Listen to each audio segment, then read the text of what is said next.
अस्सलाम वालेकुम dear students, hope you are all fine. आज हम एक और इम्पोर्टेंट टॉपिक डिस्कस करने जा रहे हैं, दैट्स डेफिशिएंट डिमांड। देखिए, बेसिकली दो प्रॉब्लम्स होती है हर इकानमी में, and these are the problems of deficient demand and excess demand. ठीक, तो आज हम एक्सेस डिमांड डिस्कस करेंगे, उसके बाद हम डेफिशिएंट डिमांड, आज हम डेफिशिएंट डिमांड डिस्कस करेंगे, उसके बाद we will discuss excess demand. देखिए, डेफिशिएंट डिमांड क्या होती है। Demand is deficient simply when it is less than aggregate supply. Demand is deficient when it is less than aggregate supply corresponding to full employment. यानी aggregate demand जब कम हो aggregate supply से at full employment in the economy or at full employment level, demand is said to be deficit. So we can say deficit demand refers to the situation when aggregate demand is short of aggregate supply. AD is short of aggregate supply corresponding to full employment in the economy. Corresponding to full employment in the economy. देखिए, इससे हमारे दो चीज़ें हम दो मतलब निकाल सकते हैं. It implies two things for us. Number one, or A, the level of aggregate demand happens to be short of full employment level. Aggregate demand happens to be short of full employment level.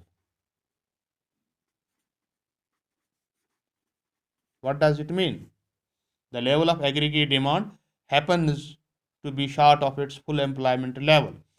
What does it mean? देखिए, in order that resources are fully employed and there is full capacity production, हमारे resources fully employed हैं, full capacity production है, जो entrepreneurs हैं ऐसी सूरत में वो expect करते हैं कि जितना उन्होंने प्रोड्यूस किया है इतनी उनके लिए डिमांड आएगी.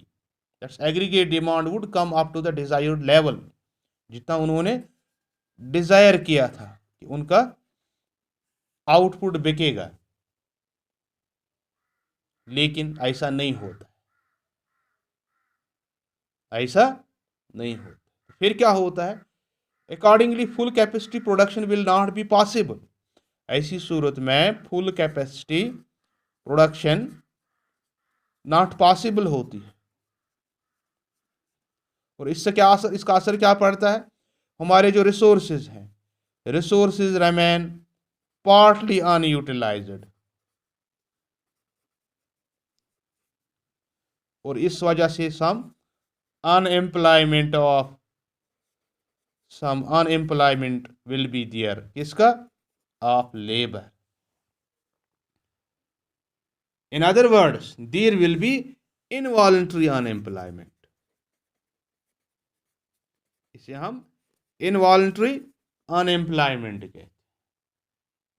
एक सूरत ये कि जब रिसोर्सेज फुली एम्प्लॉयड होते हैं, फुल कैपेसिटी प्रोडक्शन होती है, जो एंटरप्रेन्योर होता है उसे उम्मीद होती है कि डिमांड एक पॉइंट तक, लेवल तक आएगी, लेकिन ऐसा नहीं होता है. तो उस वजह से क्या होता है? फिर फुल प्रोडक्शन कैपेसिटी प्रोडक्शन नहीं होती है, और इस वजह से रिसोर्सेज बेकार है, और कुछ बेरोज़गारी होती है, और ऐसी बेरोज़गारी को हम इनवॉलंटरी अनएम्प्लॉयमेंट कहते हैं. तो एक चीज़. दूसरी बात, दूसरा नतीजा इसका ये होता है, जो हमारी लेवल ऑफ एग्रीगेट डिमांड होती है, it fails to cope with the level of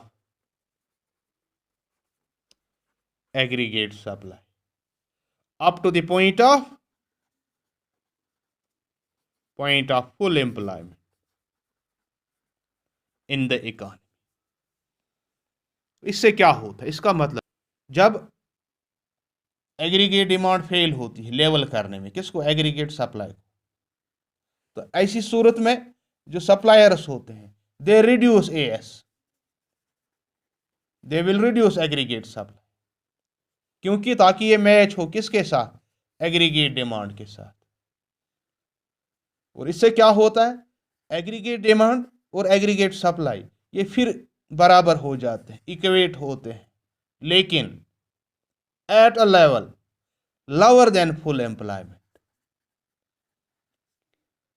ये इक्वेट होते हैं but at a level lower than full employment level.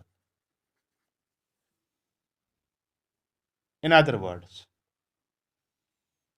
there is underemployment equilibrium in the economy.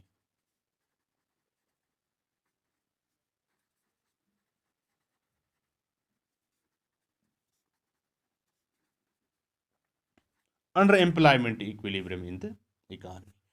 तो दो चीजें आप समझ गए एग्रीगेट से डिमांड से क्या हो।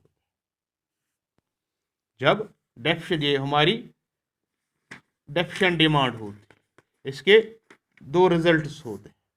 एक तो ये होता है कि इनवॉल्ट्री अनएम्प्लॉयमेंट हो जाता है इकॉनमी में, क्योंकि जो प्रोड्यूसर एक्सपेक्ट करता है डिमांड होगी, इतनी डिमांड उसके लिए होती नहीं है।